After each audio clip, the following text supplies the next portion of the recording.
Eto guys, kawawa naman si ate. Accident ito kanina lang umaga dito sa Shaw Boulevard. Kaya dapat tayong mga siklista ingat-ingat. Ayun o. Ang nakadali dito is kapwa natin siklista nga pala, by the way. And ang nabangga niya ay etong Move-It rider. Then dito, na-assist na sila ng enforcer ng Mandaluyong and guard nitong Sun Plaza building. And then, buti na lang, madaling kausap din tong si Sir Foreigner na to na nagbabike. And then, mabait din tong si Move-It rider. Kudos sa inyo.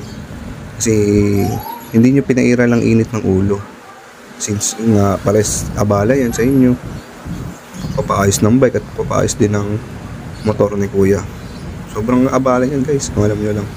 Kaya dapat guys, bago umalis ng bahay, magdasal at aking pasalamat kasi ligtas at buo tayo nakakarating sa ating mga pinatutungan. And ayun, by the way dito guys, okay na sila, basta ingat lang lagi guys, hindi lang sa ating mga siklista at mga rider, pati na rin syempre sa ibang mga driver. Ingat guys and ride safe always.